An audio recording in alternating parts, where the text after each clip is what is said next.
Hello बच्चों, let's read the question. The minimum wavelength of X-ray that can be produced in Cooley's tube depends on, here we have four options: A, the metal used as target; B, the intensity of electron beam striking the target; C, the current flowing through the filaments; and D, the potential difference between cathode and anode. Now अगर हम बात करें यहाँ पे की concept की, it is x-ray production.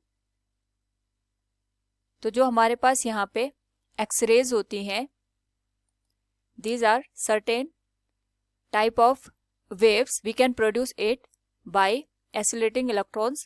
इसमें हम एक मेटल सरफेस लेते हैं और इस मेटल सरफेस पे जो इलेक्ट्रॉन्स होते हैं इनकी बम्बार्डमेंट की जाती है. तो जो इलेक्ट्रॉन्स होते हैं इनको यहाँ पे हाई काइनेटिक एनर्जी प्रोवाइड की जाती है. तो जैसे ही ये इलेक्ट्रॉन यहाँ पे मेटल सरफेस के साथ कोलिजन करते हैं, ड्यू टू दिस कोलिजन यहाँ पे जो मेटल के इलेक्ट्रॉन्स होते हैं दोज गेट एक्साइटेड और यहाँ पे इलेक्ट्रॉन के एक्साइटेशन की वजह से रेडिएशन प्रोड्यूस होता है. जब ये रेडिएशन प्रोड्यूस होता है तो इसमें एक सर्टेन वेवलेंथ की यहाँ पे जो वेव्स होती है वो प्रोड्यूस होती है and we call them X-rays. Now अगर हम यहाँ पे बात करें मिनिमम वेवलेंथ ऑफ एक्स-रे की, तो जो यहाँ पे अगर हम एक्स-रे की बात करते हैं उसमें जो वेव जनरेट होती है उसकी वेवलेंथ डिपेंड करती है kinetic energy of striking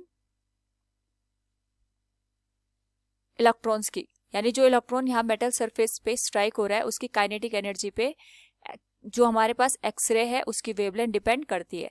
now अगर हम यहाँ पे काइनेटिक एनर्जी इंक्रीज करना चाहते हैं इलेक्ट्रॉन की, तो we have to increase the potential difference between anode and cathode. तो जितना ज्यादा यहाँ पे एनोड और कैथोड के बीच में पोटेंशियल डिफरेंस होगा, we can write it E into V, उतना ज्यादा हमारे पास यहाँ पे काइनेटिक एनर्जी होगी. और जितनी ज्यादा काइनेटिक एनर्जी होगी यहाँ पे we know that E equals hc divided by lambda. तो हमारे पास एनर्जी की वैल्यू जितनी ज्यादा होगी वेवलेंथ की वैल्यू उतनी कम हो जाएगी. So we can say from the given question the minimum wavelength of X-ray that can be produced in Cooley's tube depends on the potential difference between the cathode and the anode. Option D will be the correct answer. Hope all you understood it. Thank you and best of luck.